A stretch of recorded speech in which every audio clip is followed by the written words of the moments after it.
Hi, witches. Hey, witches. We're doing this video for you today because we've been asked a lot about, like, what do we recommend for books, websites, a plethora of things.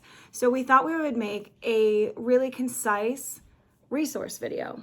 Now, to preface this, nobody asked us to put their books in this. I don't know any of these people. I don't know their publishers. I'm not promoting anybody, nothing like that. And I would tell you to get these books used if you can, or find stuff on the internet. Always. I'm not promoting even buying these. I'm just saying this is what we turn to over and over and over again. Mm-hmm. So these are books that we've owned for a while and we always go back to, and that's when you know they're valuable. Yeah. I think you can buy a book and have it, and then if you just never pick it back up, you're like, that wasn't... I have lots of those. That wasn't like the best. But when it's a book that you flip through, several times a year or even a couple times a month, that's a book that is a resource for you that has been really valuable because you keep returning to that information. Yes. So I think first we're going to go over the websites that we truly recommend, that we follow, that we pay attention to, that we watch their videos also. And they're all very different. So I can't take that. And that you can you can find all of them on our channel at the very bottom of the page. Yes. It says other channels that we love. I guess the best way to get there, because you wouldn't get there unless you were scrolling all the way down. You're on our channel now. Go to our homepage, right? And then whatever that looks like at the time, new videos and all of that. And then just scroll to the very bottom of it, and there's a thing that says other channels we love. And so that is where we have people that we follow and we really like. Okay. And that we suggest. Yeah, yes. She's going first. All right, so I'm going to go with, first for astrology, Molly McCord. We love Molly McCord. Oh my gosh. She's written like 5 books, but she's very knowledgeable. And so if you really want to get in depth with astrology, or you just want to learn some surface stuff, any of her resources, her book Awakening Astrology is really good one. I should have brought that over here. I have it on the shelf. I didn't think about the book, but we'll come back to books. I don't own any of her books, but I listen to her a lot. Yeah. She does YouTube videos and she does podcasts. Both are available on the YouTube channel. If you're listening, if you're listening to the podcast, but it's on YouTube, it's just a video with a bunch of changing cards. I just love her. I don't know. How you just feel that connection? Maybe you're here because you feel a connection with us. That's how we have felt with these channels. We're like, oh man, this is really my vibe. Well, and I think she makes, and at least in Awakening Astrology, I really like that she makes it simple to learn. Because astrology is big. It's huge. And but she also does, all of her weekly videos. She does weekly videos, weekly podcasts, where she's talking about whatever's going on in the sky at that time and how it impacts different signs and what to look for in your chart and all of these things. So really good resource for astrology. Mm-hmm. And if you're trying to get into it, want to learn a lot about it, wherever you are on the spectrum, Molly McCord. We love Molly McCord. Okay, next up, James Van Praagh. Oh my goodness. Okay, this is the person who got me to understand through his very first book called Talking to Heaven, that I realized I was different, and I realized that I could feel and sense energies. I realized that there was this whole other world that opened up, that religion, I never found my answers in religions, right? I tried out a lot of different religion or churches per se, and when I found his book, I was like, oh, my purpose just opened wide up. And that's when, did I say that right? Opened wide up? Something like that. Opened right up. And then I just started to understand these nuances of things that I was already feeling. And there was nobody out there to teach me about it. James Van Praagh really did that. I have bought courses off of his online thing. They are not for the week of... Faint of heart. Thank you. I'm losing all my things. Yes. I've seen him in person. We saw him in person last summer. Yeah, and he was in just St. Pete. Amazing, St. Petersburg, Florida. Yeah. It was very cool to see that. So he has been my spiritual teacher since I was 18. He talks to spirits and he channels messages. Right, he's a psychic medium. We should have prefaced that. Yeah, he's a psychic medium, and he does in-person things. Yeah. Where he just starts talking about something, and then people from the audience are like, "Oh, that's me," you know, I connect with that. That's my dad or my mom or whatever. Yeah. But he has a lot of good stuff out there. He has a lot of free stuff too. So a lot of the things that he does online, he does lives. He'll just get on there and kind of like talk to people, and he doesn't want to be a superstar. So he kind of, you know, he's never like. I always think of that lady. Oh. Jolene took me to see her one time. The Long Island Medium? Long Island Medium, yeah. How she's Teresa, really flashy, really funny. She's a funny lady. I met her in person, but James is a little different than that. He's like way more down to earth and talks about just his daily life, you know, his dogs, when his dog passed, getting a new puppy, like just very, you can just relate with him. So he is my favorite for anything psychic medium, you know, afterlife stuff, really understanding soul purpose things. Yeah, I like him a lot. Okay, next up, Joe Dispenza, Dr. Joe Dispenza. Dr. Joe Dispenza. Oh my gosh. Okay, so this is somebody who writes about recognizing the powers that we have within ourselves to heal ourselves and to make our lives better, and how what we talk about, how we talk to ourselves can really impact our lives, and how we can switch that around. And he teaches meditation to help people get out of their own minds, get out of their own monkey chatter, like get out of their own way. Get out of their own way. Yeah. He's got probably 5 or 6 books. He's got a Facebook group. It's a lot. His readings are fascinating. Because this is actually in science. Like he teaches meditations, but this is all backed by science. Quantum theory and stuff. In his book, You Are the Placebo, he teaches people how to heal themselves from things like cancer and like really serious diseases. And he's a fascinating guy to listen to. If you can get any of his books, or if you get them on audio, if you have the opportunity to listen to him, you'll really, really like him for kind of opening your mind into because we're here in this small world, right? In our own little world.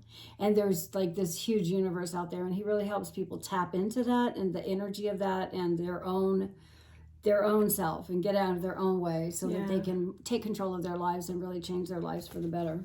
I feel like he's kind of where science and possibly spirituality meet, or, you know, science and magic really meet, because the way that we think about setting our intentions and what we do with our spells and the rituals that we perform, that's exactly what he's talking about. And he's giving you scientific proof on why those things work when you do it in this way. When you understand that biologically we have things within ourselves that create electricity, that create, you know, external movement into the universe just through our thoughts. Like, it is, I love all the stuff he does, and I can't wait for him to do more, because they're going to be able to map where thoughts go when they leave our head eventually. I truly believe that. Yeah. Like, they're on the way for that. It's incredible. It's groundbreaking science. Love Joe Dispenza. All right, next up we have Gaia. It's a channel that you pay for. Gaia, it's a paid channel. Yep. Well, you don't pay for it on here. Oh. But it's... there's a paid channel on TV, though. Yes. It's a subscription thing, like a Netflix. Yeah. 100% worth it. They always come out with discount codes, and, you know, I don't think that they release things new all the time. So I signed up for a year. I watched all the things I really wanted to watch, and then I'll stay off of it for maybe a year or two, and then I'll buy into it again when they do their big discount at, you know, they have it, I don't know, all the major working holidays, Labor Day and Memorial Day and Thanksgiving, and then a Christmas one. And so it's always going on sale. If you just sign up for notifications, you can get it pretty cheap for 1 year. Just make sure to cancel so that you don't get, charged that crazy fee afterwards. So what kind of stuff was on there that you watched? Oh, well, specifically Joe Dispenza has a series on there called Rewired, which I love. I listened to this other guy, Mateo, who has tapped into like all of his past lives of being all these ancient beings and like from other universes. It's mind-blowing. I can't say I buy into everything, but just to hear it and explore it in our own like to the possibilities. I love always putting myself out there to learn something completely different. I never want to stay in a box. The moment I have a box around me, I try to make that box bigger and bigger and just keep expanding it so that I'm never limited on what I believe is possible. Yeah, well, it's really about opening your mind to other things, for sure. Learning new stuff and just like pondering that. You don't have to partake in it. You don't have to believe it or practice it. You just explore. Open your mind to possibilities. Yeah, I love it. And see where it takes you. That's the exciting part. It is. All right, so next up we have Skylife. Skylife. Okay. I really love her. She's adventurous, and I kind of started with her channel when she first got started, and she was not on a spiritual path at that point. She was just trying out different ways of life. Like she would go to a camp and where people only eat air, like breatharians. I never heard of that. I was like, what? Where do you find these people? Breatharians. Yes, people who drink their own urine. I was like, what? Yeah, so just very different ways of living that I would not normally be exposed to. She goes out and tries to understand how people are living with these different practices. And then she met somebody and she got into witchcraft. So it lined up perfectly, and that's going to be the next channel we talk about. But Skylife is about a vibe tribe where she really tries to bring people together that's like soul purposes and living your best life for you and not other people's expectations.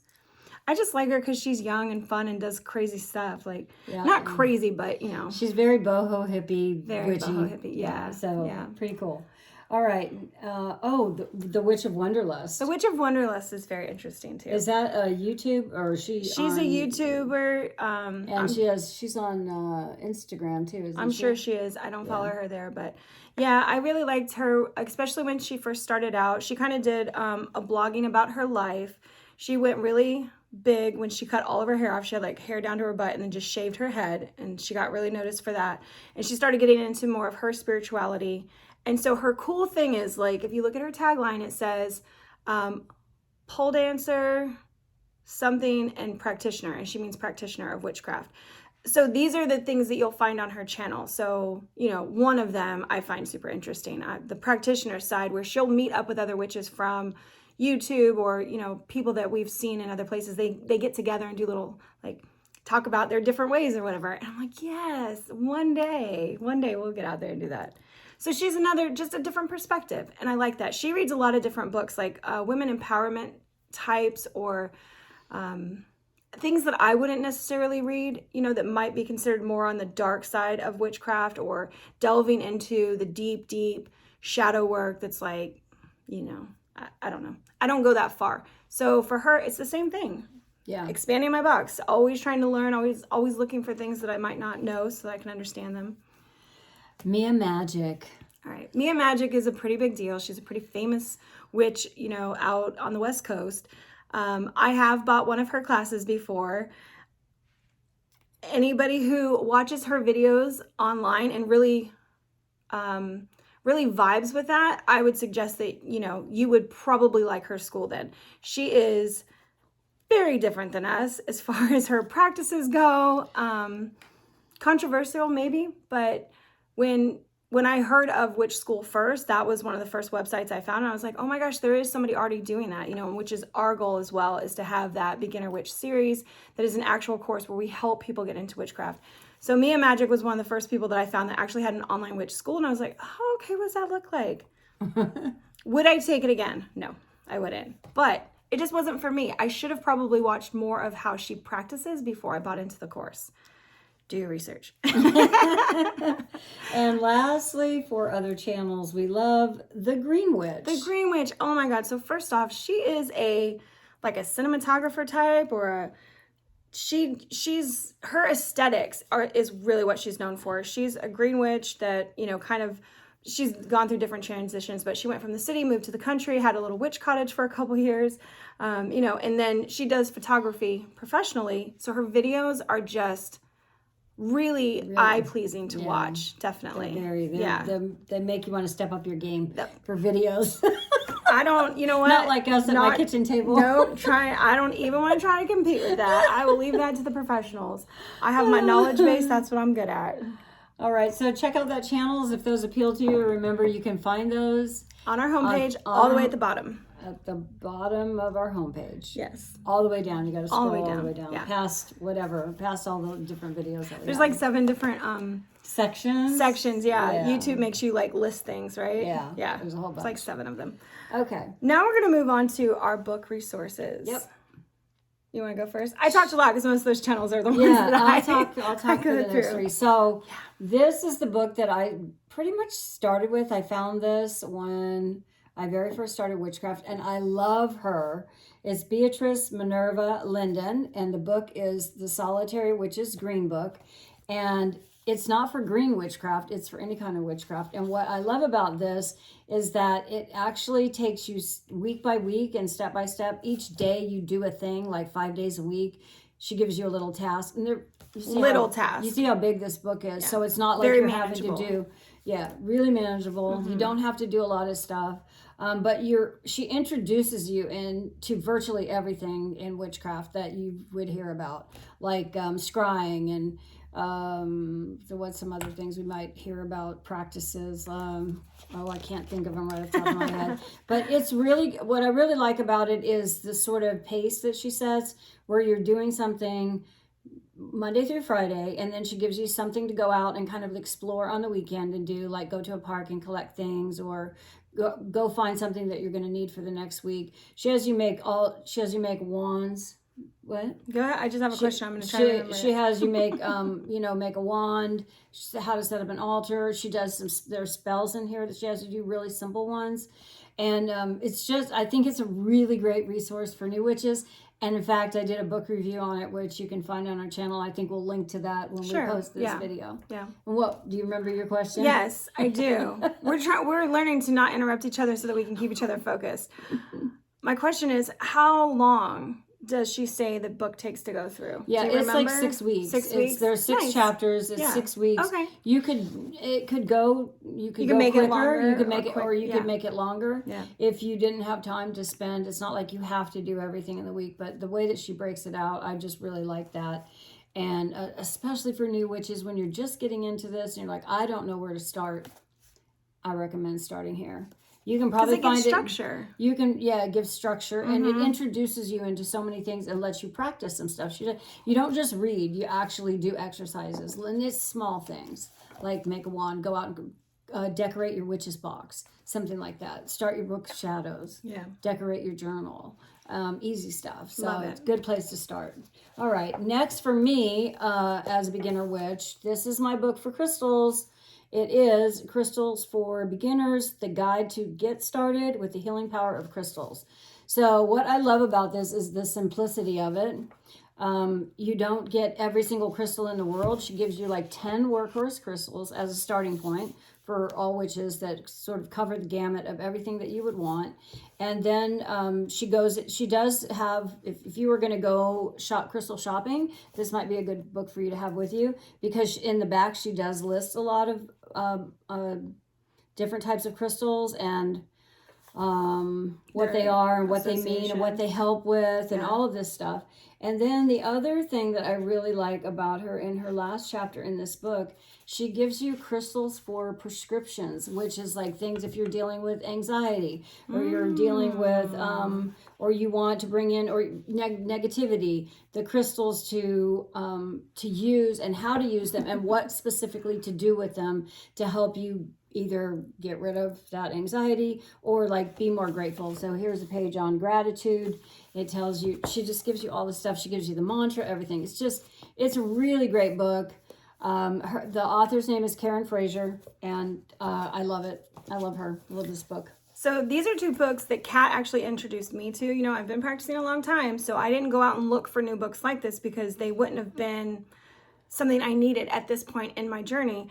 But when Kat introduced me to this book, the Crystals for Beginners, I was really blown away because the crystal book that I had been using is truly more like a reference book, like a dictionary kind of encyclopedia type book for crystals.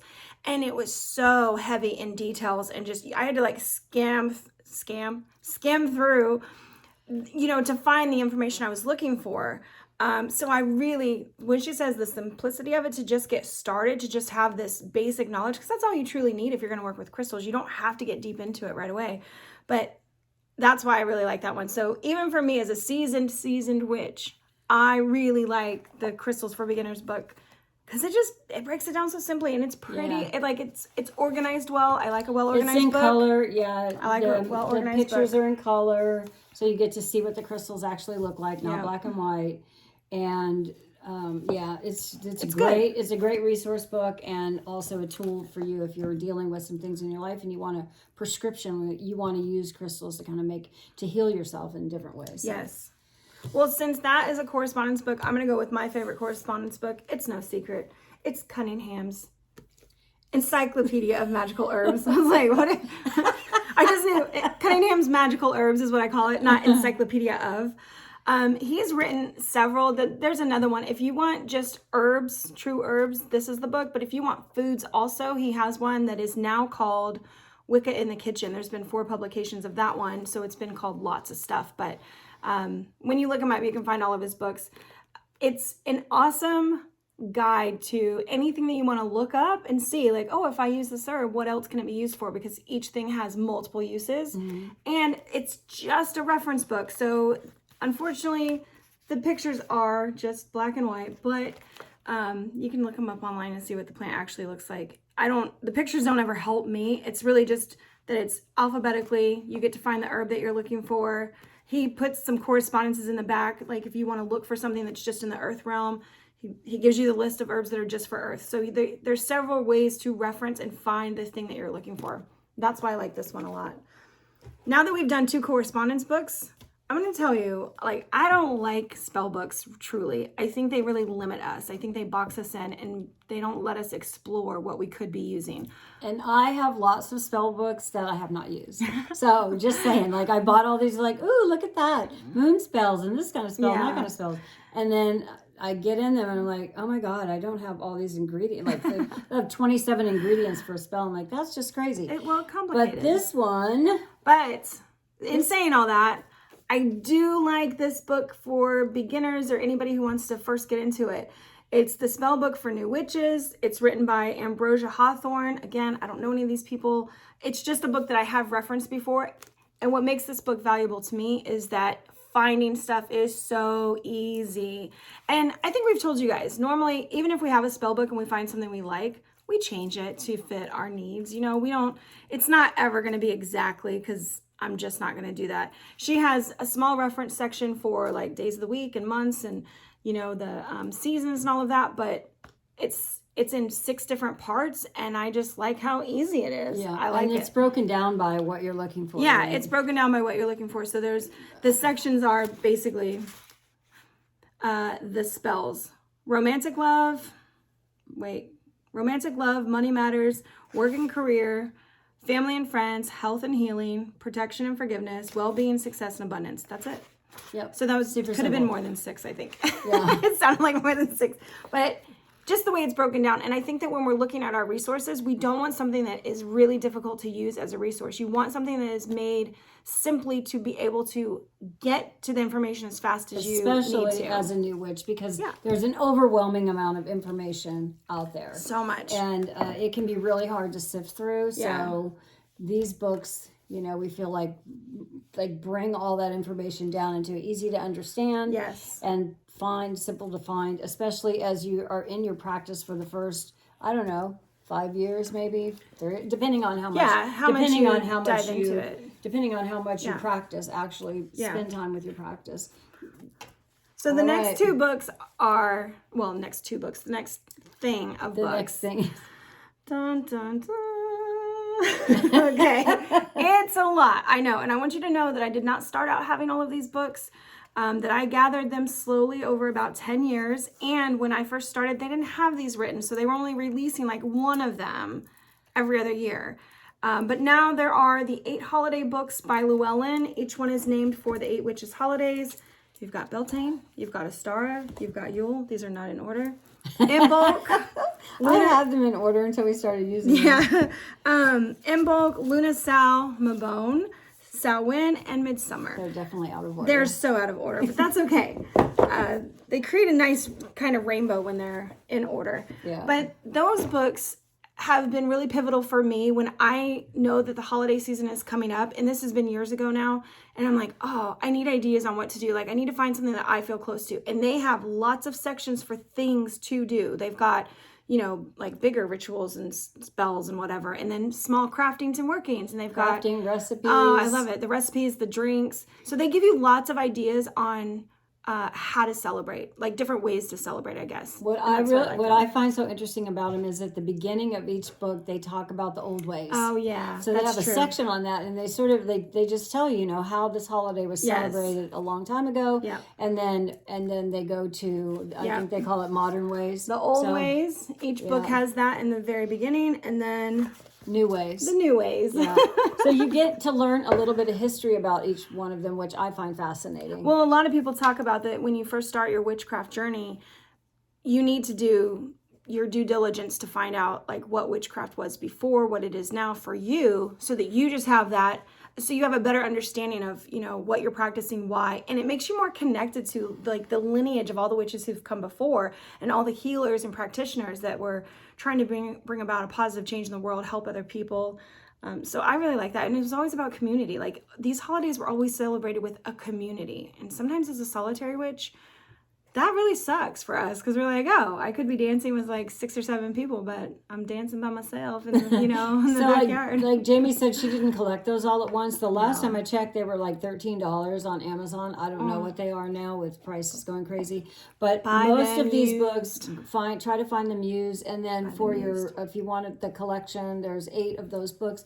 Get them one at a time. Don't feel like you gotta go out and spend. Holiday. Yeah, find your favorite holidays. Ours are always in the summer, like a spring and summer. I know that's not really true, though, is it? Because I'm wondering which book I ever bought first, and I think it was definitely Samhain. That might have been the first one that was released. Samhain and Yule, because there's like 4 main holidays, and then there's 4 holidays that are the in between holidays, and I think that's how they published them. So anyway, yeah, they're all there now. It's great. They've even redone some of them, which is like mind blowing that I've been a witch that long that my books are being redone. That's so crazy. There's books that I have that are now out of print. Nobody picked them up, like numerology books. I can't believe it. Shirley Lawrence Blackwell. Shirley Lawrence, yeah. Yeah. Our last book is not witchcraft at all. It can be for anybody. But it is such an important book in my eyes because we're souls having a human experience. And I think that we really get lost in the crap of all the things that we have to do in order to be here and survive. And our soul really just wants to like flourish and go see beautiful things and do beautiful things and like have love in our life. We don't want to do all of the mundane stuff that makes us feel human. We want to feel more spiritual. And I think that's how a lot of people come to witchcraft. If you are struggling or if you're looking for more signs from your spirit guides, your soulmates that are on the other side, from animals maybe who have passed over, family members, anything like that, we recommend an author. All her books are great, but the first one is Signs by Llewellyn Jackson. An absolutely wonderful book for anybody who has lost someone and is really looking to feel that connection without being a psychic medium. She has really good ways of giving you ideas to connect with them. And I'm going to leave it there. I don't want to describe too much because as you read through the book, it is really a journey that just fills your heart. And I like to give these to, I have a friend who lost a daughter, and so I bought that book. I waited about a year and then sent that book to her because it's a little fresh in the beginning, but after, the grief's a little raw in the beginning, but it's a good book for somebody who's lost a loved one, especially a child, because that's out of order of how things are supposed to go. And so to help them feel more connected, to realize that there is still a connection between us and those that have gone to the other, that passed on to the other side. Yeah.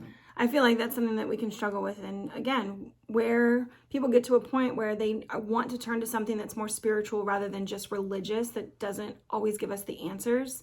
And Signs is a great book. It's not a denominational. There's no belief system that she tries to push on you or anything like that. It's just her gifts, what she's experienced, and how she helps other people connect, from all walks of life. So that's all of our resources for this video. That was 30 minutes. Thank you for being here with us to see the books that we use all the time. These are resources that we love. Sometimes we can't find them because we used them last and left them somewhere. They're not on the shelf. That's an annoying part if you like a book, is sometimes you take it to the garden or the kitchen table or, your home office or whatever. Yeah. What was the one the Crystal for Beginners book? Yeah. We went to the shelf to look for it. Not there. It's over at Kat's desk. So we're like, that's how you use a resource a lot, because you're like, it's in your hands. Yeah. It's well loved. There you go. All right, you guys. We'll see you next time. Thank you. Bye. Bye.